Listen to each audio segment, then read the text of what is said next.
Of the neighborhood news. If you're watching this show and it's not a Tuesday night, it's because you're watching a repeat show. So please come back next Tuesday and we will have a brand new show for you. If you follow us on Facebook, you can watch our show there and also on the YouTube channel. For the Portuguese listeners out there, Wednesday night, 8 o'clock at night, we have our Portuguese show called Amigos. Today I have my co-host back on studio again, Katrina Banner. Thank you again for being in here. And we today, that's our second show. Last week's show, if you didn't watch it yet, so please go on our Facebook page and you can see the last week's show. Last week we talked about Katrina and projects and we talked about her pretty much, about her the entire half an hour. Stop. Don't lose that.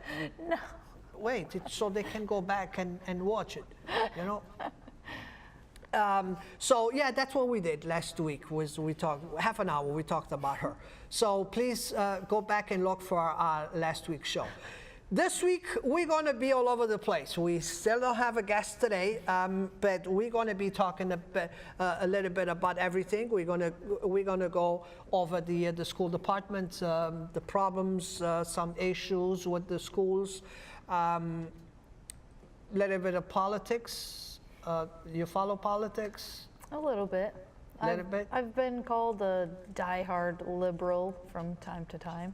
Okay. I go to a liberal school, but I'm open to other people's ideas and views. That's good. And we're gonna probably start with our president. What do you think? Well, based off my experience at school, where when he became president, my entire school was in mourning for 2 weeks.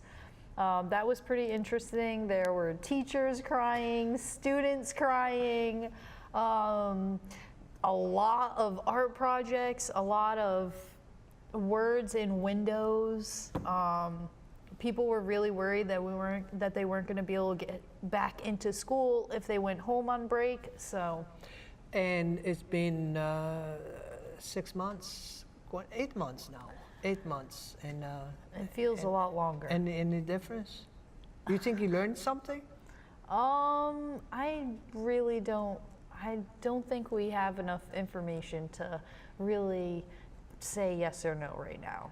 And the funny thing is, for people that vote for him, I know a few that are already coming around, and they, you know, oh, I didn't know that he was going to do this. He's doing exactly what he said that he was going to do from day one. And everything he's doing exactly what he said that he was going to do. So it's no excuse for you to say, you know, I didn't know that he was going to do this. And I think everything is really money motivated with him. Mm-hmm. I mean, like, he's a billionaire. For anybody to think that his motives would automatically change after all these years it's totally bizarre. One thing I feel really passionate about is the Dakota Access Pipeline, and oil, you know, those things break 1,000 times a year. And what was one of the first things he put his money into? That and coal. Mm-hmm. To me, I just think it's moving backwards. And all about the cabinet. He could not have people for 2 months working for him. I think that's what happens when you start making decisions that are only based on what you want, and you don't let anyone else who's on your team do what they're supposed to do. And he doesn't respect other people's views. Mm-hmm. Exactly, and I think, I mean, you know, I always go back to our organization. Our organization is so small comparing to this huge companies. Yes. and huge governments. But it's the same thing. We work with 10 people, They work with 100 people. Yep. And if we're not all on the same boat, we cannot get stuff done. That's right. Same thing I say when we talk about mayor and city councils, because they always say, oh, they don't want me to do this. Oh, he didn't come to us for this. And then the city council's complaining about the mayor complains about the city council. But what I want to say with this is, again, I come back to my small little association, and I say, people say, how you guys accomplish so much? And the way we accomplish so much is, I have a dream at night, and I want to do something. Yes. The next day, I call Amy. Yes. Then at night, I call Eric, and then I call Joe, and then I call this, then I call that, and guess what? My idea is on the agenda this month. Yep. When it comes to the agenda, we already had a lot of conversations about it. I mean, it's no debate about it. Right. It's clean. Yes, yes, no, no. That's I right. put up for vote. They all know what I'm talking about. They all know what I want to do. Yep. They all got the questions answered that they had for me, and that's it, passes. I think that has to do a lot with accountability and passion inside of people. And I feel that Amy and Eric especially, they have so much passion, and that's what actually fuels them and propels them through their life. And because of their passion, that's what's opening more doors for them and helping them move on to their next big move, you know? Like. And I always thank the board, because I have an excellent board. You're going to be the baby on the board now. You're going to be the baby on the board. But I have my VP since I took the associations, the association president. Joe has been involved, and LNG was a big fire, with billions of dollars companies that they fought and they win. That's great. So I have people like Faith that talk on herself, open her own nonprofits and feeds people and food pantry and everything. So excellent. I have Amy and I have Eric and you know, I mean, I have an excellent group that they are busy. Yep. Every day they have their own stuff, they're busy. But I always, I prefer to have somebody that I know that's busy, but it's going to commit and it's going to do. Absolutely. Then people have a lot of time on their hands. I don't want them. Right. Because you have a lot of time on your hand, you could be using it by now. Yeah. Okay, so I'm not going to, don't waste your time with me. Right. You know, so, but if you were going to do something productive, you'd probably already be doing it. Exactly. Right. I think that's a good attitude to have. So to bring back to our president is, you need to have communication. You need to have, you know, it's not my way or highway. That's right. Because at the end of the day, he can say whatever he wants, goes for vote and don't pass. Don't pass because you had no communication. You have your own group voting against you. Yes. Which is a shame, okay? You have your own group not believing on you, you know. It is. It's a big problem. Yeah, and it has turned into a comedy over the time. At first, I think when it happened, a lot of people were like, oh, we voted this way to give it to people. And then they realized that they were really getting it, you know? Yeah. The shaft that they thought they were giving everyone else, everybody's getting. This week was all over the news with the fact that they want to make the cities report on the illegal immigrants. And they paint with one brush all illegal immigrants. Yeah. And if they want to do that sanctuary cities or whatever they want to call it whatever you want to call it, but to me is And that's why mayors don't want to do it. It's because you cannot, with one brush, paint the whole entire. Because they know they have restaurants working, they have bakeries working, they have hotels working, they have, vegetables being picked because of illegals. Yes. So if they put this cap over this city, everybody's included. I don't think they agreed and they want to cover those that commit crime. I don't think no mayor wants to cover up and wants to keep the person that are committing crime. Of course. But they know if they're going to accept that, everybody else is going to be on the same boat. Right. And guess what? Because of one badge, you're going to arrest 100 that has a clean record. And the only mistake it's been in here illegal to feed their family. Right. And by them being in our country, working illegally, they're making a substantially more amount of money than they would have made at home. They're sending that money home, and their families are able to live comfortably. You eliminate all those people, you take them out of their home and displace them back to their country. Maybe they don't know anybody there, or you send them back home and they're in a bad situation again. And then their family becomes sick and ill. And then that's contributing to the worldwide poverty. And if we go back in the beginning of time, our country was founded all by immigrants. Our country would be nothing without immigrants. And I was on a conference not too long ago that said the immigrants that came to this country 100 years ago didn't have passports, didn't have visas, because this and they country, risked their life to get here. This country will accept everybody. Didn't have visas back then. So guess what? Your grandfather maybe came with a visa, but the beginning of immigration was no visas. It was those people all illegals too. Yep. You know? Yeah. So,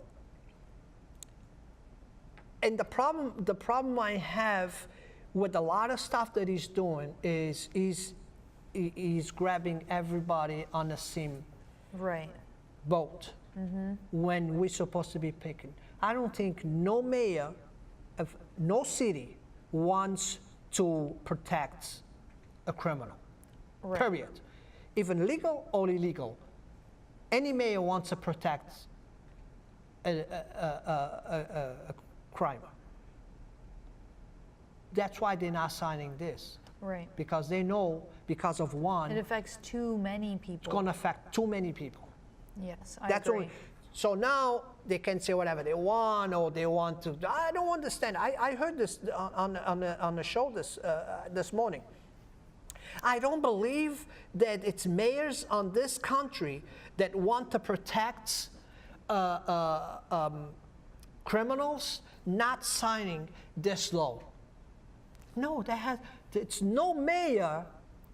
No mayor wants to protect. No, you know, you painting a brush with, you know, one color on the whhole canvas. Exactly. Yes, I definitely understand that. So, and this was the last one. This was just this week, because every day you wake up and you tweet something different, you know, and you go back. There was one about Confifi. Like, what is Confifi?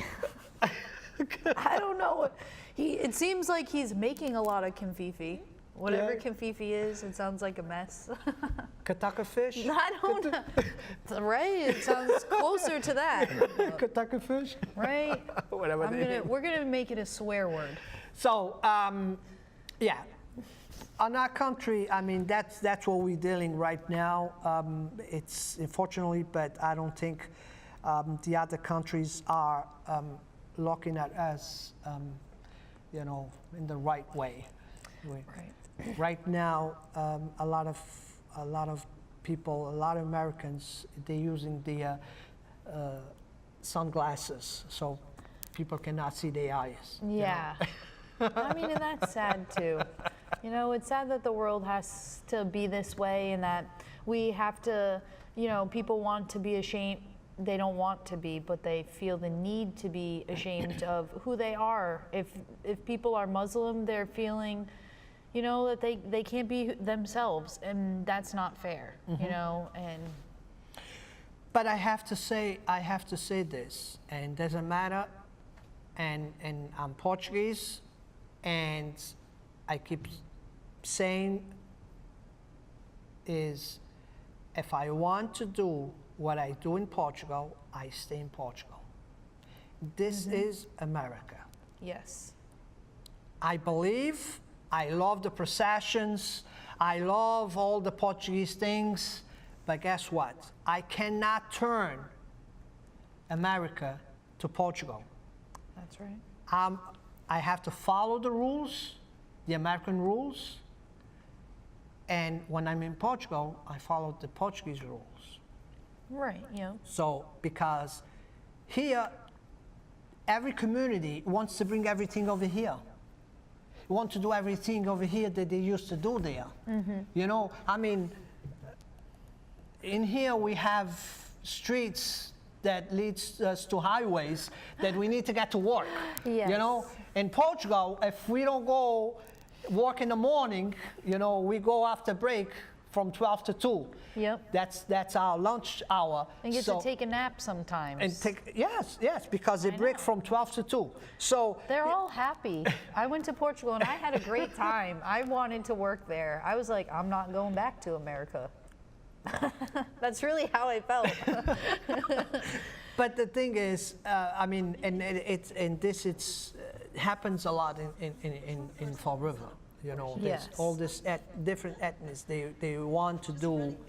I feel like it's so crazy though. Like I hear all aspects of it. I personally, I love the feasts. I love the processions. I think it helps bring God back into the community. That's really what I think the purpose of it is for.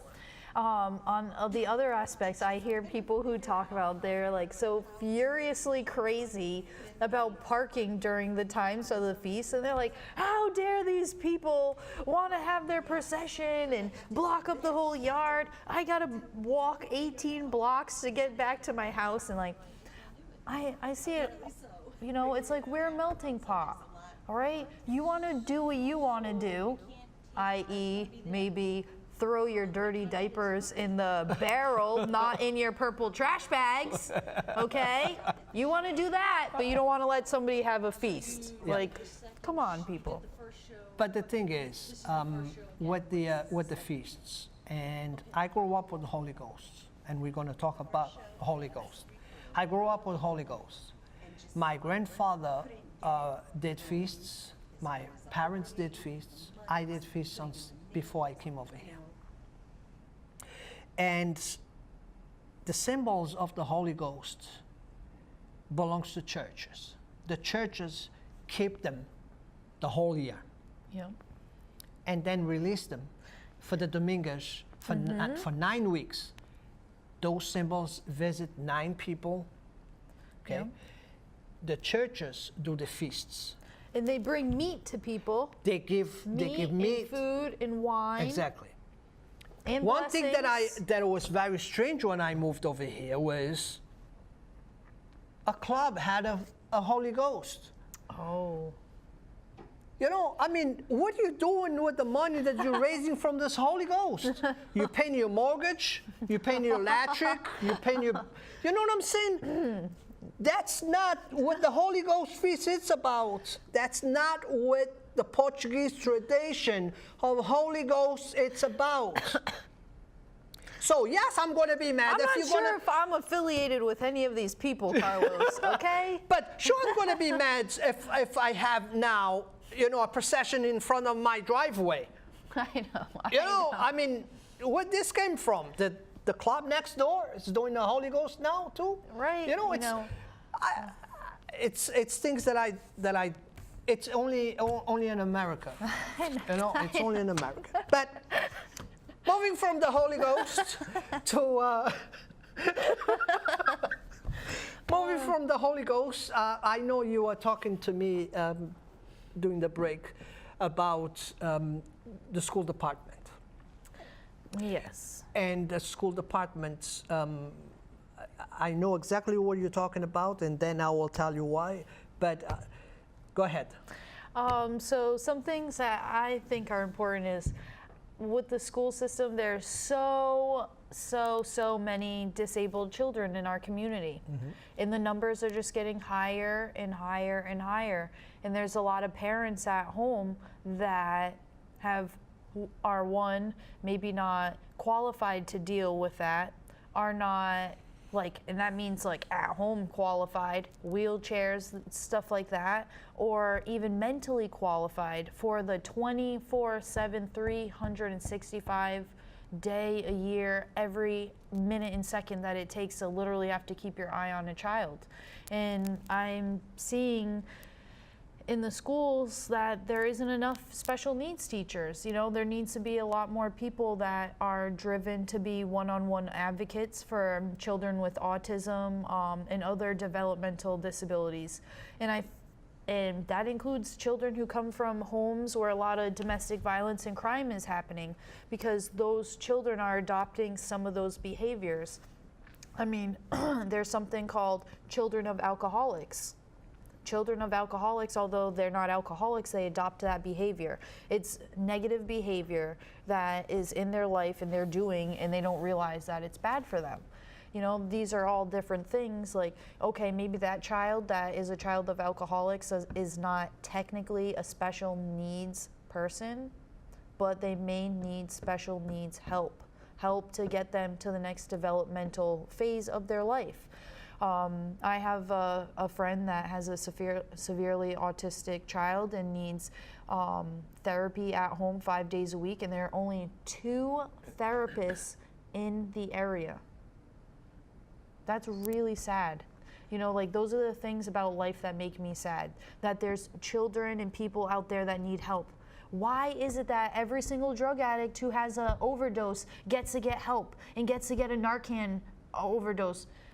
Medication, get brought back to life. But my friend whose child has child insomnia can't sleep at night, can't get her medication for her kid, or has to wait 2 weeks to get her kid on the next medication, and has to literally suffer and really be pushed to breaking points. And that's why there's so much sadness in families and at school. Parents are going in frustrated, their kids are all frustrated because they don't have enough help. So you think that the school department is not Well, I think that they don't really know how to deal with it. And specifically at the one school in Fall River that has the most, what I see as the most disabled kids, I went over there for the first day of summer school and it was total chaos. There is no reason why disabled children who are in wheelchairs, who are at risk, have GPS trackers on their bodies, have to go to 3 or 4 different doors to get where they're supposed to be. One woman almost lost her child 3 times running in the parking lot because the child got away from her. Not because she's not an incapable mother, because her child literally will not stop moving and screaming, and there's cars all around, there's people all around, and they don't know what's going on. And it just makes total hysteria for everybody. Then the poor teachers, they're really underrated. They don't get paid enough, but guess what?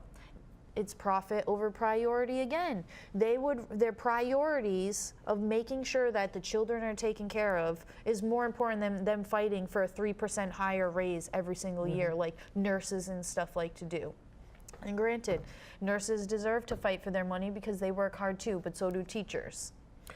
I think that the first thing that the school department needs to do is bring the citizen input back. I think that's a good idea. Because they didn't stop the citizen input. They only allowed citizen input to talk about something that it's on the agenda. I understand why this is a huge problem. Specifically at Durfee last year, there were some issues going on in the school and they had to lock down the school. There were hundreds of parents outside furious.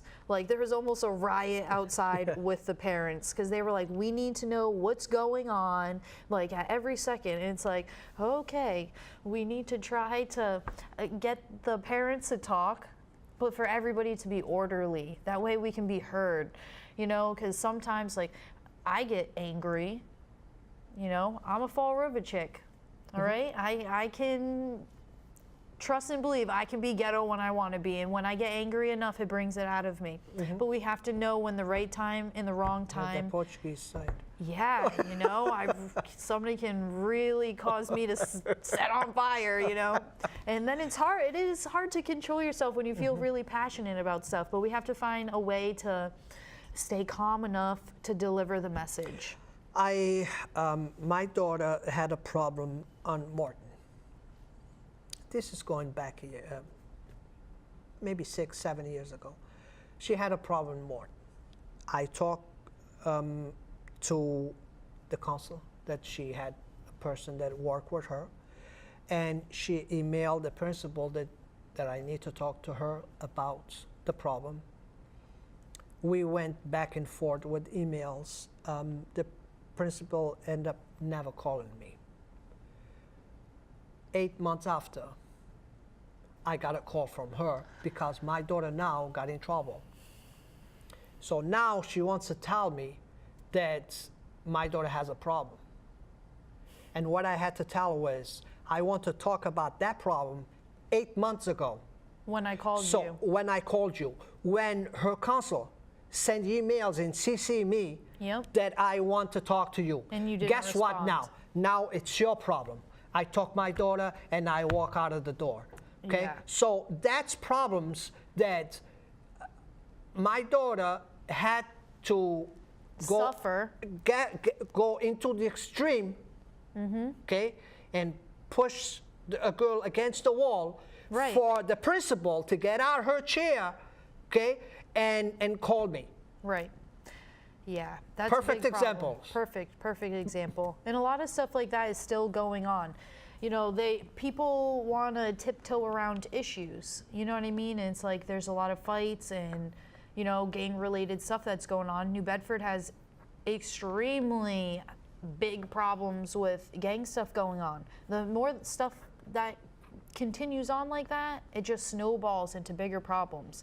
That girl will go into Durfee and then therefore think that she can still bully people and push them around. Because what happened? She bullied the girl, and when the girl decided to fight back, she got in trouble. That's ridiculous. And then you wonder why some of the parents are like, well, guess what? I'd rather have my kid get into a fist fight and make sure that they stood up for themselves rather than the contrary. Exactly. And I'm one of those people too. I'm sorry. No, and yeah. So I mean, I had my problem with kids. They move on now. BCC. They're here at BCC now, but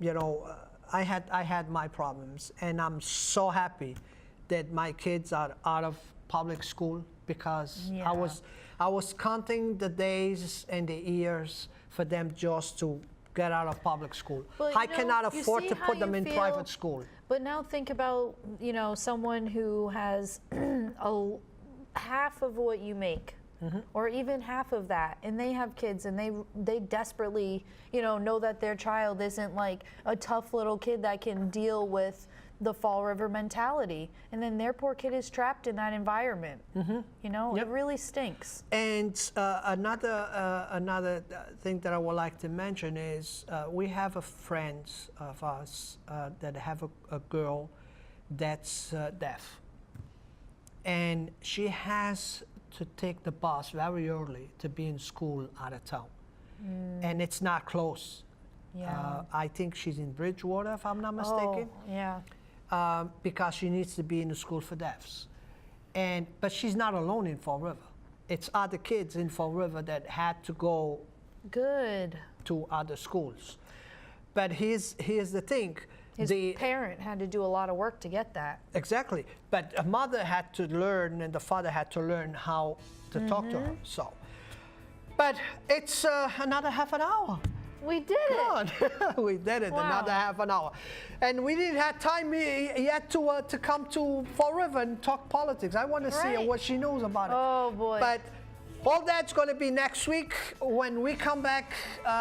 Stay right there, Channel 95 has great shows for you.